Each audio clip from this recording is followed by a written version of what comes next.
ಪ್ರಧಾನಿ ಮೋದಿ ಭೇಟಿಯಾಗಿದ್ದಾರೆ Air India CEO.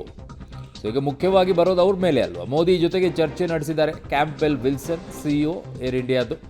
ದುರಂತ ಸ್ಥಳಕ್ಕೆ ಭೇಟಿ ಬೆನ್ನಲ್ಲೇ ಈಗ ಮೋದಿ ಭೇಟಿಯಾಗಿ ಚರ್ಚೆಯನ್ನು ಮಾಡಿದ್ದಾರೆ. ಆ ಕಡೆಗೆ ಮೋದಿ ಅವರು ಕೂಡ ಸ್ಥಳಕ್ಕೆ ಹೋಗಿದ್ರು. ಇನ್ನೊಂದು ಕಡೆಗೆ ಏರ್ ಇಂಡಿಯಾ ವಿಮಾನದ ಸಿಇಒ ಕೂಡ ಸ್ಥಳಕ್ಕೆ ಹೋಗಿ ಎಲ್ಲ ವಿಚಾರಣೆಯನ್ನು ಮಾಡಿದ್ದಾರೆ ಏನಾಗಿದೆ ಅಂತೇಳಿ. ಬಟ್ ಯಾರೇ ಏನೇ ಹೋಗಿ ಭೇಟಿಯಾಗಿ ಬಂದರೂ ಕೂಡ, ಸ್ಥಳ ಪರಿಶೀಲನೆ ಮಾಡಿ ಬಂದರೂ ಕೂಡ ಗೊತ್ತಾಗೋದಿಲ್ಲ ಅಂಟಿಲ್ ಯಾವುದೇ ರೀತಿಯಾದಂಥ ಟೆಕ್ನಿಕಲ್ ಎವಿಡೆನ್ಸ್ಗಳು ಇಂಥ ಸಮಸ್ಯೆಗಳಾಗಿರೋ ವಿಚಾರಗಳಲ್ಲಿ ಗೊತ್ತಾಗದೇ ಇದ್ದರೆ.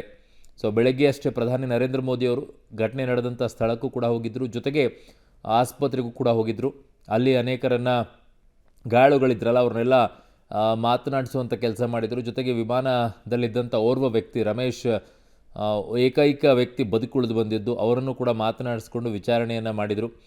ಅವರಿಗೆ ಒಂದಿಷ್ಟು ಶಕ್ತಿ ತುಂಬುವಂಥ ಕೆಲಸ ಮಾಡಿದರು, ನಿಮ್ಮ ಜೊತೆಗೆ ನಾವು ಇದ್ದೀವಿ ಅಂತ ಹೇಳಿ. ಸೊ ಅದೆಲ್ಲವೂ ಕೂಡ ಒಂದು ಕಡೆಗೆ ಆಗಿದೆ. ಇನ್ನೊಂದು ಕಡೆಗೆ ಈಗ ಏರ್ ಇಂಡಿಯಾ ಸಿಇಒ ಕೂಡ ಹೋಗಿ ಭೇಟಿಯಾಗಿದ್ದಾರೆ, ಏನಾಗಿದೆ ಏನಿಲ್ಲ ಅಂತ ಹೇಳಿ. ಸೊ ಈಗ ಸದ್ಯಕ್ಕೆ 1 ಕೋಟಿ ಪರಿಹಾರವನ್ನೇನೋ ನಿನ್ನೆನೇ ಘೋಷಣೆ ಮಾಡಾಗಿದೆ. ಸೊ ಈಗ ಇನ್ಯಾವ ರೀತಿಯಾದಂಥ ಪರಿಹಾರ ಮುಖ್ಯ ಆಗಲಿಕ್ಕಿಲ್ಲ ಇದರಲ್ಲಿ. ಸೊ ವಿಮಾನ ದುರಂತದಲ್ಲಿ ಮಾಜಿ ಸಿಎಂ ರೂಪಾನಿ ದಾರುಣ ಸಾವನ್ನಪ್ಪಿರೋದು. ವಿಜಯ್ ರೂಪಾನಿ ಕುಟುಂಬಸ್ಥರನ್ನು ಪ್ರಧಾನಿ ಮೋದಿ ಭೇಟಿಯಾಗಿದ್ದಾರೆ. ಮಗಳು ಅಲ್ಲೇ ಇದ್ದಾಳೆ, ಜೊತೆಗೆ ವೈಫ್ ಕೂಡ ಲಂಡನ್ನಲ್ಲೇ ಇದ್ದಾರೆ. ಕುಟುಂಬಸ್ಥರಿಗೆ ಸಾಂತ್ವನವನ್ನು ಪ್ರಧಾನಿ ಹೇಳಿದ್ದಾರೆ.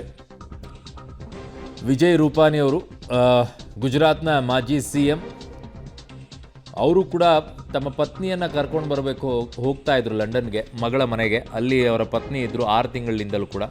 ಸೊ ಅವ್ರನ್ನ ಕರ್ಕೊಂಡು ಬರೋಣ ಅಂತ ಹೋಗ್ತಾ ಇದ್ರು.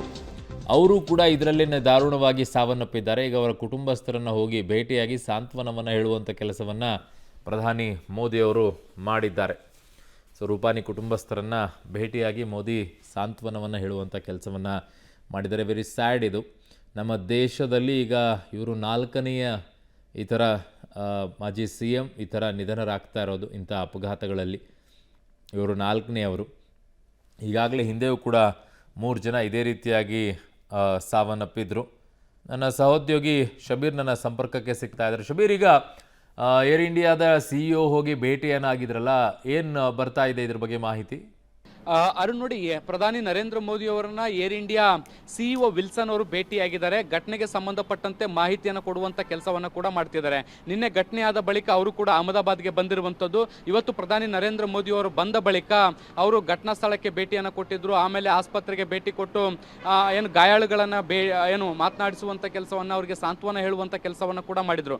ಇದಾದ ಬಳಿಕ ನೇರವಾಗಿ ಏರ್ ಇಂಡಿಯಾ ಸಿಇಒ ಈಗ ಪ್ರಧಾನಿ ನರೇಂದ್ರ ಮೋದಿ ಅವರನ್ನ ಭೇಟಿಯಾಗಿದ್ದಾರೆ.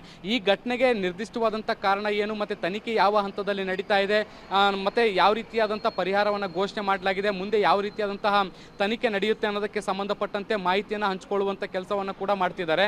ಮತ್ತೆ ಒಂದು ವೇಳೆ ಈಗ ಏರ್ ಇಂಡಿಯಾ ವಿರುದ್ಧವೇ ಸಾಕಷ್ಟು ಟೀಕೆಗಳು ಕೂಡ ಕೇಳಿ ಬರ್ತಾ ಇರುವಂಥದ್ದು. ಈ ಒಂದು ಫ್ಲೈಟ್ ಏನಿದೆ, ಇದು 6 ತಿಂಗಳ ಹಿಂದೆಯೇ ತಾಂತ್ರಿಕ ಕಾರಣದಿಂದಾಗಿ ಇದನ್ನು ಬ್ಯಾನ್ ಮಾಡಲಾಗಿತ್ತು. ಮತ್ತೆ ಅದಕ್ಕೆ ಅನುಮತಿ ಕೂಡ ಸಿಕ್ಕಿತ್ತು. ಆದರೆ ಅನುಮತಿ ಸಿಕ್ಕ ಬಳಿಕವೂ ಕೂಡ, ನಿನ್ನೆ ಪ್ರಯಾಣಿಕರು ದೂರುಗಳನ್ನು ಕೊಟ್ಟ ಬಳಿಕವೂ ಕೂಡ ಇದನ್ನು ಟೇಕಪ್ ಮಾಡುವಂಥ ಪ್ರಯತ್ನಗಳನ್ನ ಮಾಡಿತ್ತು. ಸಾಕಷ್ಟು ಈ ಬಗ್ಗೆ ಚರ್ಚೆಗಳು ಕೂಡ ನಡೀತಿದ್ದಾವೆ. ಇದಕ್ಕೆ ಸಂಬಂಧಪಟ್ಟಂತೆಯೂ ಕೂಡ ಸ್ಪಷ್ಟನೆಯನ್ನು ಕೊಡುವಂಥ ಕೆಲಸವನ್ನು ಸದ್ಯಕ್ಕೆ ವಿಲ್ಸನ್ ಅವರು ಮಾಡ್ತಾ ಇದ್ದಾರೆ.